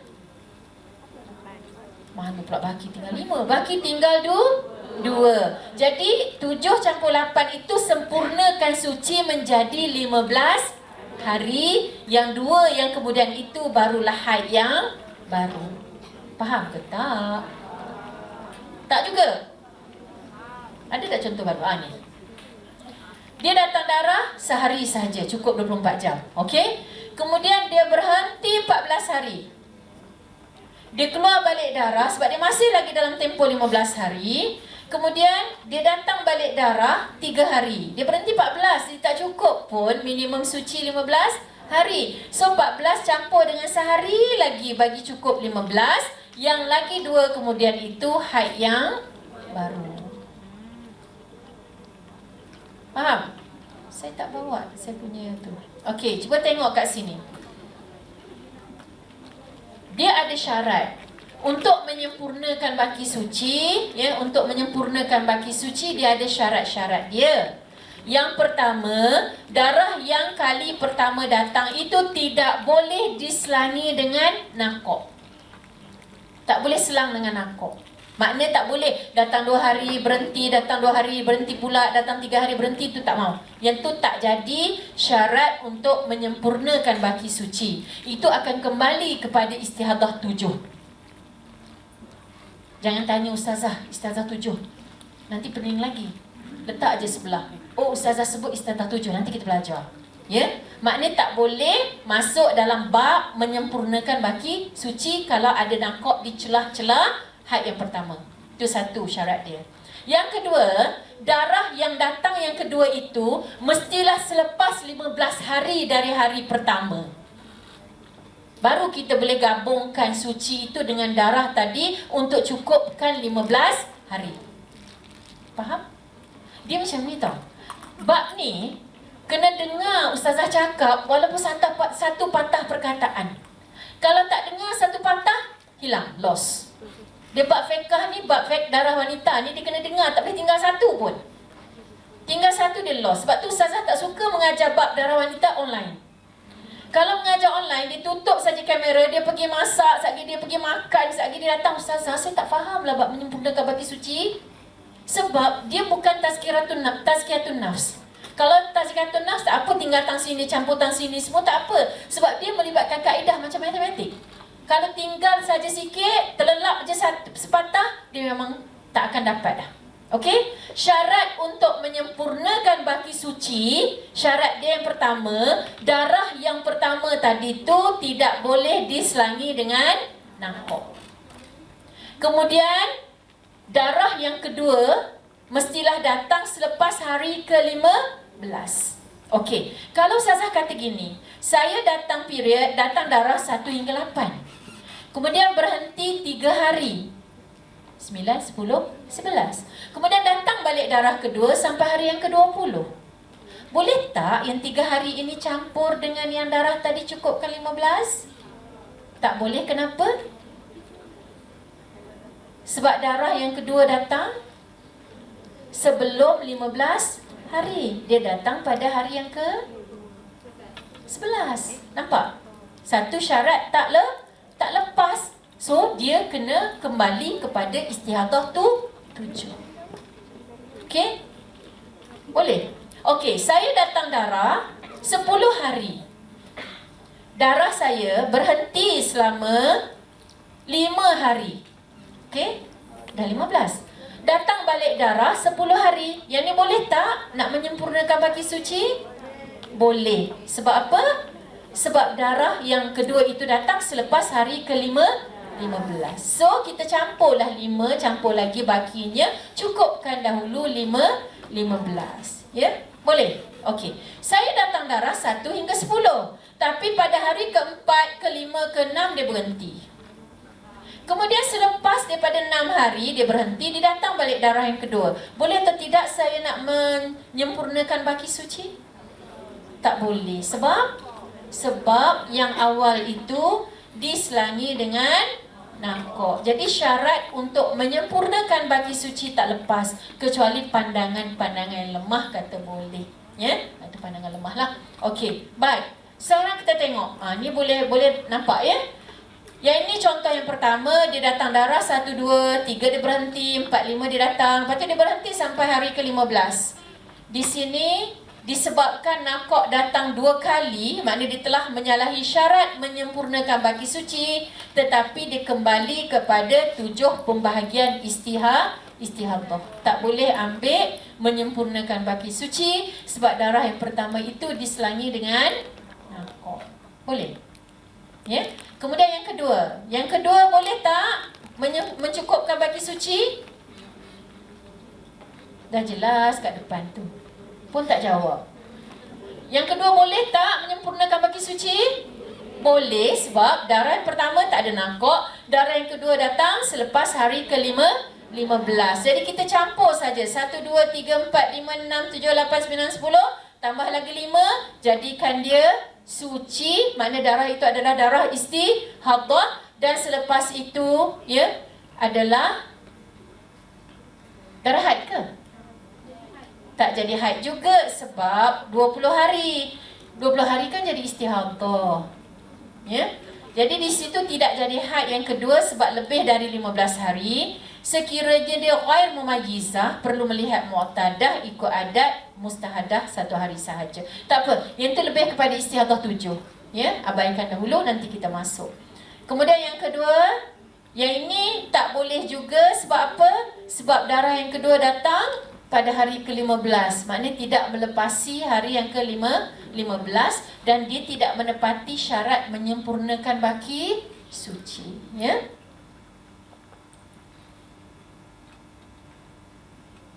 Yang tu pertama tadi, ya, dengan cara menyempurnakan baki suci. Ni saya nak ambil ni belum nak mengajar betul-betul tentang istihadah 7, tapi hanya nak maklumkan, nak bagi tahu pada adik-adik dia juga perempuan kat sini bahawa cara nak menentukan yang mana satu haid dan istihadah bukan dengan kita kata 15 haid selebihnya istihadah. Dia ada sama ada dengan menyempurnakan baki suci ataupun dengan melihat kepada tamyiz dan melihat kepada adat. Ni semua dah masuk kepada istihadah 7. Okey, baik. Tadi kaedah menyempurnakan baki suci dah settle. Istihadah 7. Ni dia semua. Ni adalah istihadah. Selama ni kita main rangkumnya istihadah. Istihadah terbahagi kepada 7 kategori. 1, mubtada'ah. Orang yang pertama kali datang haid. First time. Ya, umur 9 tahun atau umur 11 tahun atau umur 12 tahun, tapi itu first time dia datang haid. Yang kedua, mu'tadah. Orang yang memang sudah beradat, yang macam ada kat sini semualah. Tapi tak tahulah kau ada kat sini baru pertama kali. Ya? Tak mustahil. Sebab ada memang betul dia datang lambat. Kalau pun lambat dia datang haid, waktu balik punya nak kira yang mana? Nak tunggu 40 tahun baru nak balik ke? Tak, ya? Kalau pun kita datang lambat haid, balik tetap 15 tahun, ya? Tak kira lelaki atau perempuan, ya? Semua dah jadi mukallaf jugalah, ya? Okey. Mubtada'ah yang pertama kali ini terbahagi 2. 1, dia mumayyizah. Dia boleh membezakan sifat darah. Tadi Ustazah dah sebut, ya, sifat darah dari sudut warna ada 5. Hitam, merah, coklat keperangan, kuning, keruh. Itu dari sudut warna. Dari sudut sifat, pekat atau cair. Dari sudut bau, berbau atau tidak berbau. Jadi darah yang dia terbahagi 2, darah kuat, darah lemah. Darah hitam mengatasi darah merah, darah merah mengatasi darah coklat mengatasi darah kuning mengatasi darah keruh. So, sebab tu Ustazah kata catat. Kalau nak lagi halus, darah hitam pekat dan berbau lebih kuat dari darah hitam pekat tidak berbau. Tu halus tu. Kena catat. Tak catat, tak boleh. Masalah catat pun tak. Macam mana kita nak selesaikan masalah puan-puan? Okey, Imam Ghazali kata, kita ringankan sedikit lah. Imam Ghazali kata, tak payahlah tulis pekat berbau, tobat tak settle. Tulis warna je. Warna tu pun tak selesai. Jadi darah hitam, kalau kita tengok 5 hari darah hitam, 10 hari okey lagi. 20 hari darah merah, di situ darah kuat mengatasi darah lemah. So 5 hari sahaja haid, yang selebihnya itu adalah istihadah. Itu dalam bab 2 warna saja. Sebab dia ada bab 3 warna. Bab darah kuat menengahi di antara 2 darah lemah. Bab darah lemah menengahi di antara 2 darah kuat. Dalam bab mumayyizah sahaja. Tapi untuk bagi tahu je, kalau habis-habis pun catatlah. Kalau dah catat, insya-Allah kita cuba selesaikan, dan dia ada kaedah-kaedah dia. Ya? Dan kemudian yang kedua, ghairu mumayyizah. Ghairu mumayyizah ni dia tidak dapat membezakan sifat darah, bukan sebab dia tak tahu warna, dia tahu. Darah dia keluar warna coklat, merah, ya, perang, semua dia tahu. Tetapi tidak menepati syarat tamyiz. Dia ada syarat. Kita nak kata dia mumayyizah atau boleh membezakan sifat darah tu ada syarat. Syarat dia yang pertama, tamyiz tu. Apa dia syarat yang pertama? Darah kuat mestilah tidak kurang dari 24 jam. Darah kuat tidak kurang dari 24 jam. Itu syarat yang pertama. Yang kedua, darah kuat tidak boleh lebih dari 15 hari.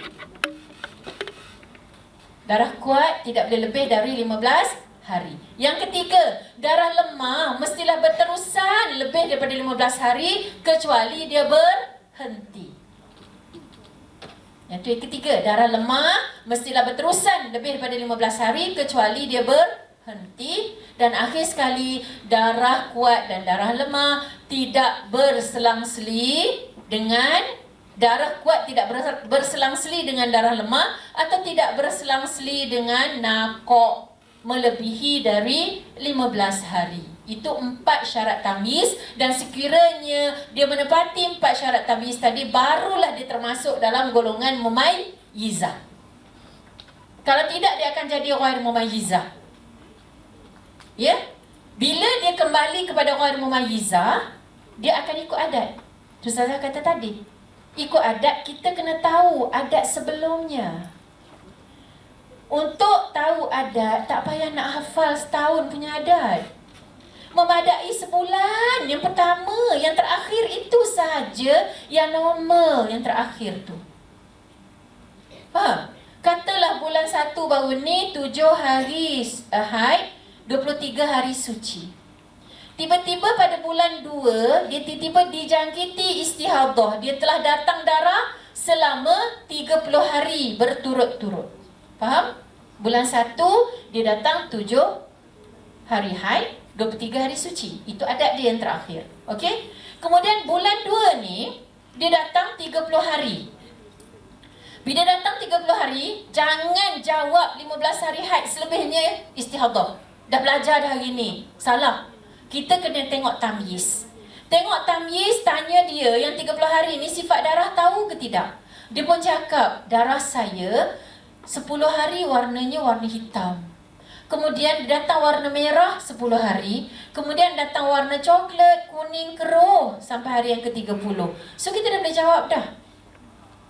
10 hari itu haid sebab darah kuat mengatasi darah lemah. Ya? Hari ke-11 sampai hari yang ke-30 tu adalah istihadah. Boleh? Tapi masa tu dia tak tahu. Masa tu sampai hari ke-15 dia tunggu dulu. Dah masuk hari ke-16 barulah dia mandi. Sebab dah lebih pada 15 hari. Ya? Jadi pada hari yang ke-11 sampai hari yang ke-15 tu dia kena kotak balik lah nanti. Sebab dia dah tahu dah itu bukan haid. Itu adalah istihadah. Ya? Okey. Yang seorang lagi jawab. Dia kata apa? Ustazah, saya datang begini. Hari pertama tu sampai hari yang ke-10 saya makan ubat. Saya makan ubat darahnya keluar stain aja, coklat je sampai hari ke-10. Lepas tu doktor kata tak payah makanlah, dah jadi macam tu, doktor suruh buangkan. Hari ke-12 barulah dia datang hitam pekat selama 8 hari. Selepas tu baru dia bertukar warna coklat, kuning dan seterusnya sampai hari yang ke-30. So bermula daripada berapa tadi? 12 hari ke-12 tu yang keluar hitam tu sampai hari yang ke-20 contohnya kalau hitam juga, maka itu sahaja yang kita kata haid. Yang depan bukan, yang belakang juga bukan. Kalau cantik, ya.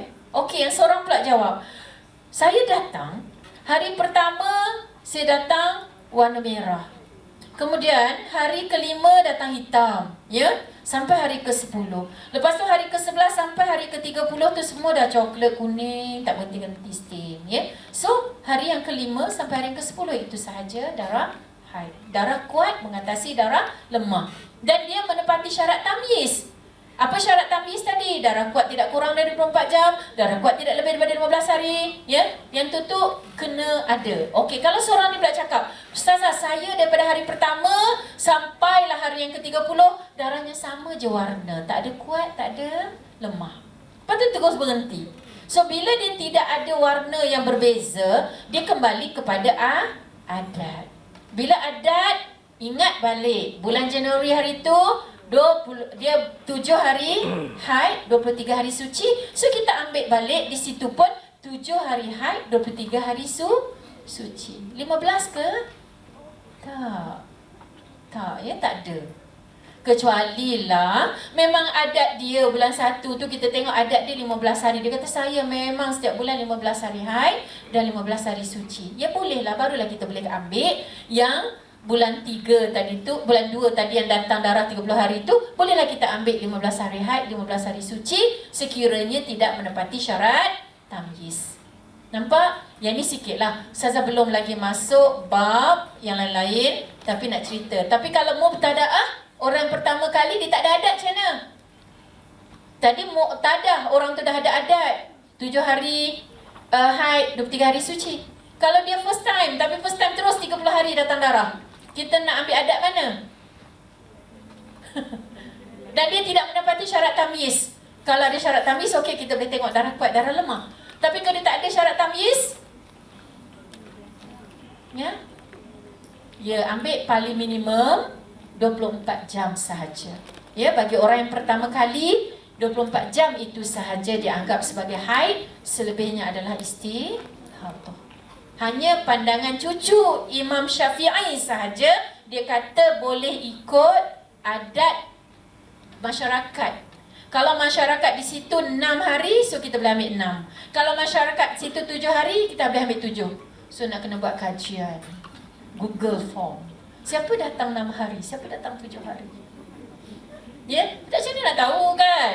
Kalau tak boleh masyarakat, ahli keluarga, mak saudara, sepupu, mak, kakak, semua tu, siapa 6 hari, siapa 7 hari. So ambil yang majoritinya. Itu mengikut pandangan cucu Imam Syafi'i. Tapi kalau ikut pandangan yang kuat dalam mazhab Syafi'i, ambil sehari sahaja bagi orang yang mubtada'ah, orang yang pertama kali datang haid. Okey, boleh teruskan? Tak apa, saya nak berhenti je. Saya rasa cukup dulu sampai setakat ni. Tu dah cukup, dah basicnya. Saya nak bagi adik-adik, perempuan kat sini, semua faham dah bagaimana nak menentukan antara haid dan istihadah, bagaimana nak menentukan suci, apa yang tak boleh, apa yang boleh buat dalam keadaan haid tadi, apa dia nakok dan fatrah. Saya banyak dah tu. Kalau simpan yang tu maknanya dah ada, dah boleh menulis dah setengah buku tu. 50 muka surat saya tahu. Apa yang belajar hari ni. Betul. Balik duduk dengan kawan-kawan, orang akademik dia selalu macam tu. Dia akan duduk, dia akan bincang, apa tadi Ustazah cakap, apa yang kita dapat. Kalau boleh menulis sedikit tu sudah banyak, boleh membantu. Dan kalau orang kaki TikTok boleh buat konten sikit. Sebab dia tak ada orang yang nak buat konten yang macam ni. Konten pergi berebut, kucuk Hajarul Aswad sampai beria-ria. Ada orang senyum. Maknanya saya dah tengok. Beria-ria panjat untuk kucuk Hajarul Aswad. Ya Allah, tuanku. Ustazah pergi haji, umrah dah lebih daripada 20 tahun baru balik bawa jemaah. Sekali je baru dapat kucuk. Tak boleh. Dan saya tak akan buat. Dengan keadaan yang benda sunat, nak sampai kita melanggar semua tu kan. Tapi tak tahu orang ni macam-macam. Dan itu masa saya kucuk tu pun, masa dulu-dulu dia ada visa umrah. Selepas musim haji dia ada masa bertenang. Bulan Safar, bulan Muharram tu memang tak ada orang masuk. Dia hanya boleh masuk bulan Safar baru keluar visa umrah. Jadi kebetulan saya pergi pada bulan Muharram tu visa transit. So bila saya transit memang dia beratur je. Budak sekolah, budak tadika semua boleh beratur kucuk Hajarul Aswad, saya tumpang. Itulah kali pertama saya kucuk Hajarul Aswad, tak kucuk-kucuk dah selepas tu. Memang tak mampu. Tapi ada orang berebut-rebut. Jadi benda yang sunat tu tak payahlah. Kita masuk sikit lah. Kot semua ada nak pergi umrah, tak usahlah. Kalau benda sunat dengan wajib, jaga yang wajib. Jaga hubungan, jaga aurat. Pastikan tidak bercampur lelaki dan perempuan. Sebab memang kita semua ni memang ada keinginan. Nanti ada orang tanya, mau kucuk bu? Itu orang Indonesia. Nanti saya bawakan. Dia pun peluk kita kat belakang tu bawa. Yang peluknya kita orang lelaki. Kita pun bayar pula untuk kucuk. Jadi rasanya tak sesuai lah. InsyaAllah. Okey, saya bagi masa untuk soalan. Berapa minit ni?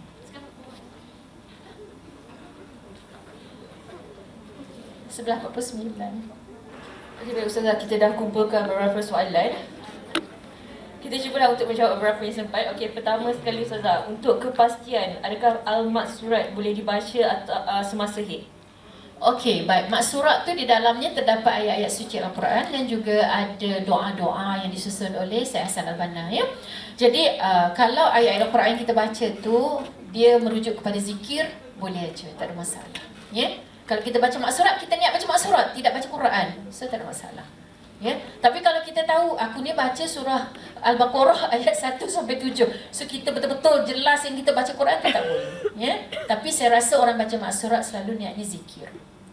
Okey, soalan kedua. Okey, ada segelintir yang basuh darah haid pada pad. Adakah pad tu perlu dibasuh atau tak basuh? Yang ni selalu Ustazah, kalau kat asrama, kalau tak basuh nanti histeria. Dia macam ni, dari sudut hukum tidak perlu basuh. Dari sudut hukum, tak ada satu pun kita tengok dalil-dalil yang kata kena basuh saki-baki head kita ataupun kita bersalin dan semua ya. Tetapi dari sudut adab, saya lebih berpegang pada sudut adab. An-nazafatu minal iman. Kebersihan itu adalah separuh dari iman. Dan disebut juga dalam surah, ada dalam ayat Quran disebut innallaha yuhibbut tawabin wa yuhibbul mutatahhirin. Sesungguhnya Allah sangat mencintai orang-orang yang bertaubat dan orang-orang yang membersihkan diri. Jadi bila kata macam tu, kita balancekanlah. Pada waktu yang sama kita sucikan rohani kita, pada waktu yang itu juga kita jaga jasmani kita. Jangan dipisahkan antara dunia dan akhirat kita. Sebab saya tengok hari ni kebanyakan orang ya, dia memisahkan. Ya, orang lelaki sendiri kalau pergi surau pun bersamalah. Masa solat, dia boleh atur barisan elok-elok. Dia boleh masuk saf. Imam kata saf, semua masuk saf. Tapi bila tiba keadaan biasa, macam tadi puan kata, apa nama lupa dah, Puan Fadilah.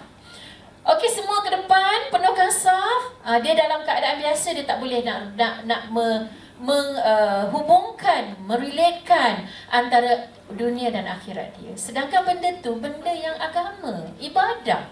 Susun kasut, masuk bukan main solat beratur elok kat luar kasut bersepah-sepah. Lepas ni saya tak nak tengok lagi kasut kat luar sepah-sepah. Maknanya tak masuk otak lah kalau tak sampai. Innallaha yuhibbut tawabin wa yuhibbul mutatahhirin. Dua-dua kena jaga. Biar balance. Kita orang Islam. Orang menghormati kita. Saya jumpa ramai dah sekarang orang-orang non-Muslim dah masuk Madinah. Ya? Jumpa dia orang kat luar, saya bercakap dengan dia orang kenapa suka. Dia kata memang sangat takjub tengok cara orang Islam, macam mana cara dia orang solat bersama, bersatu. Orang takjub kita. Tapi pada waktu yang sama, bab nazafah ni kurang sangat. Bab kebersihan. Kita tak balance kan antara dunia dan akhirat kita. Jadi dalam bab tadi, jawapannya, bukan sebab dia tu ada satu dalil yang jelas kau kena bersihkan pet kau, tak ada. Tetapi di atas dasar menjaga kebersihan, basuhlah. Sebab kalau kita buang dalam keadaan tak basuh tadi, mungkin anjing akan gonggong bawa pergi mana-mana ya. Jadi kita cuci elok-elok, bungkus elok-elok. Kalau tak nak cuci pun masuk dalam bekas elok-elok. Jangan dibaling rata-rata. Ya, saya tengok ada setengah orang perempuan dia boleh simpan sampai kering dalam laci. Apa cerita tu? Ya, hilang dan zafah itu, iman tu kat mana lah letak iman dia tu. Ya, insya-Allah. Itu je, wallahu a'lam. Okey, soalan terakhir Ustazah. Mungkin yang ni ada masalah kesihatan. Oleh itu semasa istiadah beliau ada keluar cecair berwarna kuning. Adakah perlu untuk menukar pad setiap waktu solat atau tetapi ada masanya waktu kuning tu tak keluar? Istiadah. Soalan ni macam tak apa jelas. Soalan yang bagi soalan mungkin boleh jelaskan berkaitan sebab dia macam cairan kuning semasa istiadah. Semasa istiadah. Cuma kuning. Dia ada beberapa benda yang boleh dibincangkan dalam soal ini. Satu, memang istihadah itu kuning. Contoh, ya, darah itu kuning lah. Dia masih lagi sisa darah yang melebihi daripada 15 hari tetapi warnanya kuning. Mungkin begitu maksudnya ya. Sebab saya kata tadi, darah hitam, merah, coklat, kuning, keruh. Jadi dia kata darah tu dah melebihi 15 hari dan dia kuning. Jadi perlukah saya basuh? Ya, okey, kita fahamkan begini. Ini masuk bab lain. Bab mengambil wuduk bagi orang-orang beristihadah. Setelah kita mengenal pasti dengan mengikut pada tamyiz ataupun mengikut pada adat, so kita tahu bahawa masa itu adalah waktu istihadah kita. Tak kisahlah kuning ke merah, tak kisahlah. Waktu istihadah. Jadi bila waktu istihadah, cara mengambil wuduk sudah berbeza dari orang-orang suci yang lain. Walaupun hukumnya sama seperti orang suci. Sama. Tetapi cara wuduknya berbeza. Satu, dia kena mencuci najis atau istihadahnya itu apabila masuk waktu. Kemudian dia berwuduk. Wuduknya tak boleh niat nawaitu raf'al hadasil asghar. Tak terlepas. Kalau saja aku mengangkat hadas kecil, tak lepas sebab memang ada hadas. Jadi kita kena niat nawaitul wuduk. Sahaja aku mengambil wuduk fardu atas aku kerana Allah Ta'ala. Nawaitul fardul wuduk lillahi ta'ala. Ataupun nawaitul wuduk lillahi ta'ala. Yang tu tak boleh sebut rafa'al hadasil asghar. Dan wuduk kita itu hanya sah untuk satu fardu dan beberapa sunat. Faham? Kalau kita solat zuhur, lepas tu ba'diyah zuhur, lepas tu solat taubat, lepas tu solat hajat, masuk waktu asar, kita kena cuci balik, wuduk semula, baru sembahyang asar. Faham? Okey.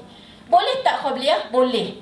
Sebab sepanjang menunggu antara solat, wuduk dengan solat, tidak diselangi dengan perkara lain, hanya perkara yang berkaitan dengan solat, tak ada masalah. Contoh, kita tunggu iqamah. Dah masuk waktu, kita ambil wudu, semua dah cuci, dah ambil wudu, kita nak tunggu iqamah dan nak solat berjemaah, tak ada masalah.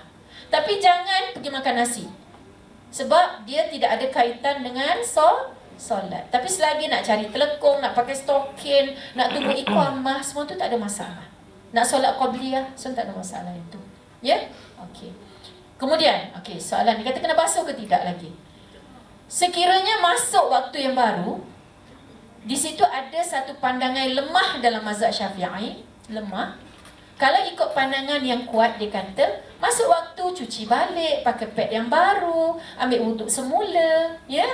Tetapi ada satu pandangan yang mengatakan sekiranya darah itu, najis itu, orang dah ilmu hadas, ya, apa-apalah. Sekiranya darah itu atau najis itu tidak merebak, dia sedikit saja, maka dia tidak diwajibkan untuk mencuci, tetapi tetap kena berwuduk semula.